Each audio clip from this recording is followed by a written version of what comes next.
កុំលយឆាយគឺហាតែសម្បកក្រៅត្រូវលយឆាយគឺហានៅខាងក្នុងផងការលយឆាយគឺហាតែសម្បកក្រៅនឹងបានន័យថាអូបកែតបតែងណាបកែតបតែងបកែសម្ដែងតបតែងសម្លៀកបំពាក់ brand ចូលហាងទំនើបចាយលុយខ្ជោកដើរតាមទីសាធារណៈហៃសូហើយអួតទ្រព្យសម្បត្តិសម្ភារៈលុយឡានផ្ទះឬក៏មិត្តភ័ក្តិមិត្តភឿនខ្សែរយៈអញ្ចឹងទៅនេះគេហៅថាការលយឆាយតែសម្បកក្រៅការលយឆាយតែសម្បកក្រៅហ្នឹងវាមានហានិភ័យអ្នកដែលធ្លាប់រងរបួសដឹងហើយប៉ុន្តែអ្នកដែលមិនទាន់ធ្លាប់រងរបួសទេត្រូវប្រយ័ត្នប្រយែងអ្វីដែលយើងត្រូវ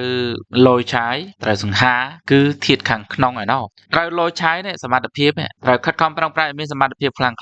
ងពូកែឈានទៅរកការបង្កើតសមិទ្ធផលឬក៏ស្នាដៃបែបអច្ឆរិយៈឬក៏ល្អឥតខ្ចោះអាលយឆាយហ្នឹងគឺជាលយឆាយបែបប្រភពទ្រព្យសម្បត្តិដល់ការលយឆាយខាងក្នុងមួយបែបទៀតគឺជាការលយឆាយផ្នែកទ្រព្យសម្បត្តិដែលមានស្ថិរភាពតាមរយៈមានលុយច្រើននៅក្នុងកង់តាមរយៈមានទ្រព្យសម្បត្តិច្រើនដូចជាដីធ្លីឬអចលនទ្រព្យឬក៏មានទ្រព្យសម្បត្តិជាភាគហ៊ុនឬក៏មានទ្រព្យសម្បត្តិជារបស់កម្មសិទ្ធិបញ្ញាឬក៏មានទ្រព្យសម្បត្តិជារបស់ដែលនឹងកើនថ្លៃអានោះទៅគេហៅថាក្លឹមក្នុងការលុយឆាយតែសម្បកក្រៅវាប្រៀបដូចជាដើមឈើដែលមើលពីក្រៅទៅធំហឹកហាក់ស្កឹមស្កៃប៉ុន្តែប្រហោងក្នុងឬកណ្ដៀកណ្ដោស៊ីខាងក្នុងគឺជាមនុស្សប្រហោងក្នុងប៉ុន្តែការដែលយើងមានសមត្ថភាពពិតប្រាកដដែលទោះអត់លុយក៏យើងប្រើសមត្ថភាពរកស៊ីបានហើយការដែលយើងមានលុយពិតប្រាកដណាដែលបានពីប្រភពនៃការវិនិយោគឬក៏អាជីវកម្មដែលថិតថេរយូរអង្វែងនោះអានោះជារឿងដែលយើងត្រូវកសាងត្រូវប្រឹកព្រៀងត្រូវធ្វើក្រលហេមលហាមសម្បកក្រៅសិនប៉ុន្តែខាងក្នុងរបស់យើងគឺក្លឹបដូច្នេះយើងនឹងក្លាយទៅជាមនុស្សរឹងមាំនិងមានស្ថិរភាពយើងនឹងដឹងចិត្តមនុស្សថាមនុស្សអាក្រក់ឬក៏មនុស្សល្អនៅពេលដែលទី1គឺយើងធ្លាក់ក្នុងស្ថានភាពអាក្រក់យើងធ្លាក់ក្នុងស្ថានភាពលហេមលហាមយើងធ្លាក់ក្នុងស្ថានភាពបរាជ័យយើងធ្លាក់ក្នុងស្ថានភាពអត់លុយយើងសាកមើលខ្ចីលុយគេមើលបានទេគេជួយយើងទេគេជួយយើងដោយសុទ្ធចិត្តទេណានៅពេលដែលយើងកំពុងតែធ្លាក់ក្នុងស្ថានភាពអាក្រក់អញ្ចឹងបើសិនជាគេជួយយើងដោយសុទ្ធចិត្តនោះគឺជាចិត្តមួយដែលកលកាល់ឲ្យយើងមើលឃើញថាល្អហើយប៉ុន្តែបើសិនជាគេគ្រាន់តែជួយយើងដើម្បីឆក់យកឱកាសលៀបសក្ការៈណាមួយផ្សេងទៀតនោះអានោះគេគ្រាន់តែជាមនុស្សដែលចិត្តល្អចំពោះខ្លួនគេទេគេគ្រាន់តែជាមនុស្សល្អចំពោះខ្លួនគេទេហើយបើសិនជាគេរត់ចោលយើងឬយើងខ្ចីយើងពឹងពាក់មិនបានគេមានលែកដោះសារណានោះគាត់អត់ល្អទេហើយបើសិនជាមនុស្សនោះឆ្លៀតឱកាសជន់យើងសម្លេះសម្លាប់បំផ្លាញយើងនៅពេលនោះទៀតនោះហើយគឺជាមនុស្សដែលអាក្រក់ចូលចិត្តបំផុតដែលអាចចាត់ទុកថាជាសត្រូវរបស់យើងទី2យើងនឹងដឹងចិត្តគេនៅពេលដែលគេជួបស្ថានភាពល្អជួបលៀបជួបយោះជួបសាក់ជួបស៊ីជួបសិចជួបជោគជួបជ័យចុងកាលអ្នកខ្លះក្នុងស្ថានភាពធម្មតារាប់អានយើងធម្មតារួមរស់ជាមួយយើងធម្មតាប៉ុន្តែនៅពេលដែលជួបលៀបជួបយោះជួបសុកជួបសាច់ជួបស៊ីជួបសិចទៀតណាឧទាហរណ៍ថាណាអស់លោកនេះធម្មតាស្មោះត្រង់ជាមួយប្រពន្ធណាប៉ុន្តែបើសិនជាជួបសិចឧទាហរណ៍មានស្រីណាស្អាតល្អអីចឹងទៅលុកតលន់ទៅទៀតណានោះអាក្រក់ណាឬក៏មិត្តភ័ក្តិធម្មតានៅល្អជាមួយយើងណាឬធ្វើការជាមួយយើងប៉ុន្តែបើគេជួបខាងនោះគេដេញគេទិញក្បាលទៅឲ្យឋានៈតំណែងទូនាទីឲ្យមាសណាឲ្យលៀបឲ្យពោឲ្យជ័យទៅណាតែបើមិនទៅនោះគឺជាមនុស្សល្អពិតប្រាកដបើទៅគឺថាអាក្រក់យកទៅរួចខ្លួនប្រះតែយកខ្លួនឯងអាត្មានិយមយកជាកញ្ញាមិនបានទេទី3គឺពេលវេលាជាមួយនឹងវិញ្ញាសានៃដំណើរជីវិតសុភាសិតចិនបាននិយាយថាសេះជិះយូរទៅដឹងកម្លាំងមនុស្សនៅជាមួយយូរនៅក្បែរយូរទៅដឹងចិត្តដូច្នេះស្គាល់គ្នាមកស្របក់មកស្រពេចមិនថាស្នេហាគ្រួសារឬក៏តំណែងតំណងធម្មតាក៏ដោយអាភ្លាមហ្នឹងគឺភាកច្រើនសម្ដែងឬសម្រិតសម្រាំងបញ្ចេញតែអាណាដែលល្អទេធាតុពិតដែលមានទាំងគោកទាំងកាមិនទាន់ត្រូវបានបញ្ចេញភ្លាមទេដូច្នេះកុំទាន់អាលជឿទុកចិត្តគេពេកត្រូវឆ្លងកាត់វិញ្ញាសាលំបាកជាមួយនឹងពេលវេលាដ៏យូរក្រែលគួសមសិនហើយមនុស្សនោះនៅតែមិនប្រតិកម្មនៅតែមិនចាក់ចែងនៅតែជួយនៅតែលះបង់នោះទៅជាមនុស្សដែលយើងអាចជឿទុកចិត្តបានកុំធ្វើឲ្យគេឆ្អាតចិត្តបើសិនជាគេឆ្អាតចិត្តហើយទោះជាស្រឡាញ់បណ្ណាទោះជាគោរពបណ្ណាទោះជាបានអ្វីក៏ដោយក៏គេនឹងចាក់ចែងទៅដែរតែជាការពិតទៅការឆ្អែតចិត្តនេះវាអត់បានន័យថាអ្វីបានបំពេញចិត្តសពយ៉ាងទេប៉ុន្តែឆ្អែតចិត្តនេះវាបានន័យថាបង្អត់ចិត្តដែលគេចង់បានសពយ៉ាងឲ្យគេស្រេកឃ្លានខ្លាំងរហូតដល់គេលែងទ្រាំឬក៏គេឆ្អែតចិត្តលែងចង់ស៊ីសេះសោយដោយការធ្វើឲ្យទាស់ចិត្តដោយការធ្វើឲ្យខឹងដោយការធ្វើរឿងដដែល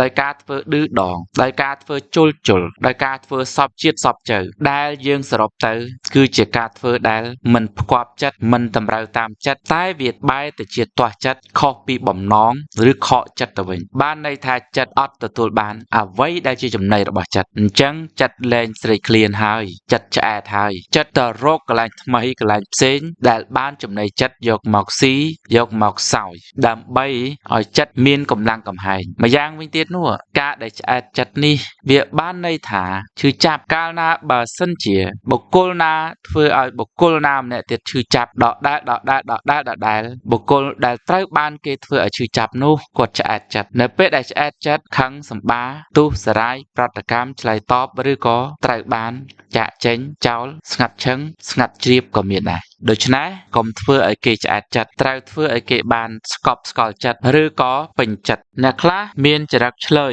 ឬចងបានស្គាល់គ្នាចិត្តដិតស្គាល់ចិត្តស្គាល់ថ្លើមហ៊ានអង្អែលក្បាលដោយមិនក្រែងចិត្តអ្នកខ្លះគាត់ភ្លេចខ្លួនបើសិនជាមានអ្នកណាដាស់គាត់កែប្រែវិញប៉ុន្តែអ្នកខ្លះទៀតជាចរិតឆ្លើយបានគេបន្ទន់ខ្លួនបន្ទាបខ្លួនរាប់អានកាន់ដៃស្និទ្ធស្នាលបែរទៅជាហ៊ានអង្អែលក្បាលឬក៏គៀកស្មាបើសិនជាមនុស្សធំឋានៈខ្ពង់ខ្ពស់ជាងយើងបានគាត់មកបន្ទាបខ្លួនយើងត្រូវតែគោរពឲ្យតម្លៃរក្សាការគោរពឲ្យតម្លៃដដែលហើយរឹតតែគោរពឲ្យតម្លៃទៀតផងហើយបើសិនជាមិត្តភក្តិស្មើគ្នាពីមុនមិនសូវជាចិត្តឥឡូវមកជាចិត្តគឺត្រូវចេះក្រែងចិត្តគ្នាចេះក្រែងចិត្តគ្នាបានមិនសូវប៉ះពាល់ចិត្តចេះក្រែងចិត្តគ្នាបានថ្នមចិត្ត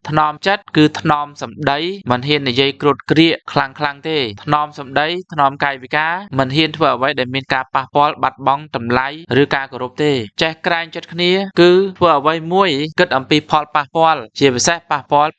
ដល់អារម្មណ៍គ្រប់ទង្វើទាំងអស់ទាំងនិយាយស្ដីទាំងកាយវិការទង្វើផ្សេងគឺមានការគិតដល់គ្នាអញ្ចឹងអ្វីដែលជារឿងត្រឹមត្រូវដែលយើងត្រូវធ្វើក្នុងការរាប់អានគ្នាបើសិនជាអ្នកធំដាក់ខ្លួនបន្ទន់អេរយាប័តមករាប់អានយើងត្រូវតែបន្ទន់ជង្គង់នៅតែគោរពឲ្យតម្លៃគាត់ហើយបើសិនជាអ្នកឆ្ងាយមកស្និទ្ធមកចិត្តយើងត្រូវតែធ្វើដូចកាលនៅឆ្ងាយអញ្ចឹងក្រែងចិត្តថ្នមចិត្តគ្រាន់តែសកម្មភាពក្នុងលក្ខខណ្ឌទម្រង់ឲ្យតម្លៃគ្នាគឺនៅតែរក្សាការឲ្យតម្លៃរក្សាការក្រែងចិត្តអ្វីផ្សេងទៀតដែលយើងនិយាយទៅធ្វើទៅអត់ប៉ះពាល់អត់ប៉ះពាល់អារម្មណ៍ចាំធ្វើអញ្ចឹងវាទាមទារឲ្យយើងគិតម្ល៉េះហើយបានជាមានពាក្យមួយថានៅជាមួយមិត្តនៅជាមួយគ្នានឹងត្រូវតែប្រយ័ត្នសម្ដីប្រយ័ត្នកាយវិការប្រយ័ត្នទង្វើយើងធ្វើជាមនុស្សរស់នៅក្នុងសង្គមត្រូវមានសតិសម្បញ្ញៈមនសិការឧត្តមកតេគឺត្រូវចេះយោគយល់អធ្យាស្រ័យគ្នាឥឡូវយើងឃើញសង្គមយើងឃើញអ្នកខ្លះហ្នឹងចិត្តអណ្ដេរថៃណាអត់មានលុយបង់ថ្លៃផ្ទះឬក៏គ្រាន់តែគ្នាយឺតយ៉ាវ